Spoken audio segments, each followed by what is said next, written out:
আমি সারা পথে যাওয়ার পরে আমার বলছিল কোনো গুলিবিদ্ধ আহত নিহত এগুলো গাড়িতে তুলবা না। আমার অপরাধ ছিল, আমি তাদেরকে গুলিবিদ্ধ অবস্থায় গাড়িতে তুলছি।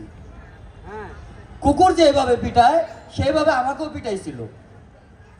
কিন্তু আমি যে রিক্সা চালক, আমিও যে একটা মানুষ, দিন শেষে তো সবাই মানুষ, কিন্তু আমার মূল্য কোনো জায়গায় পাই নাই।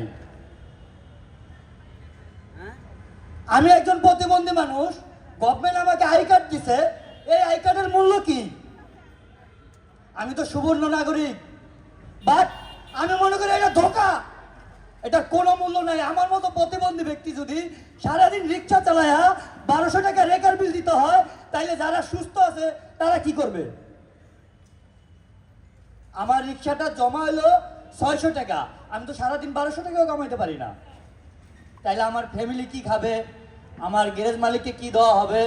আমাকে যদি 1200 টাকা জমা দেওয়া রেকার বিল করা হয়, যখন আমি গ্যারেজে যাওয়া বলি মালিক আমাকে তো 1200 টাকা রেকার বিল করছে, সেটা তোমার ইচ্ছা, তোমার ব্যক্তিগত বিষয়, তুমি কোত্থেকে দিবা সেটা তুমি জানো, সেটা আমি জানি না।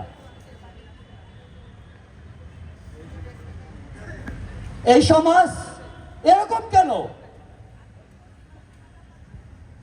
36 দিন তখন আন্দোলন চলছিল, বড় বড় বাড়িওয়ালা গাড়িওয়ালা ব্যাগ কান্দি নিয়ে দেশে চলে গেছে, রিক্সাওয়ালা কখনো ব্যাগ কান্দি নিয়ে দেশে যায় নাই।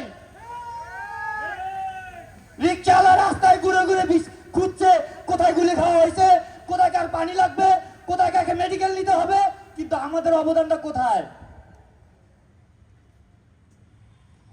আমাদেরকে এই সমাজ স্বার্থের জন্য ব্যবহার করে।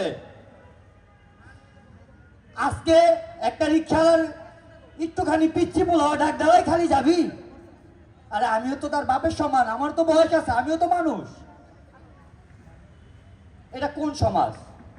এটা কোন সমাজে বাস করতেছি আমরা? একটা রিক্সাওয়ালার যদি কেউ থাপড়ায়, আরেকজনকে আরো 2টা দাও অপরাধ করছে, কিন্তু কেউ যা জিজ্ঞাসা করে না রিক্সাওয়ালার অপরাধটা কি।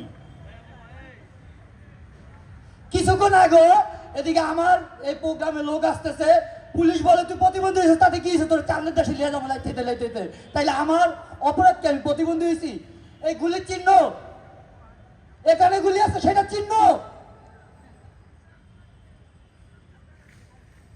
আজকে যদি এই যে বড় বড় কথা বলে, আজকে যদি রিক্সাওয়ালারা এই আন্দোলনের কারে যদি মানুষের পাশে না দাঁড়াইতো, মেডিকেল নিয়ে না পৌঁছাইতো, আজকে কিন্তু বড় বড় কথা কখনো বলতে পারতো না ওনারা।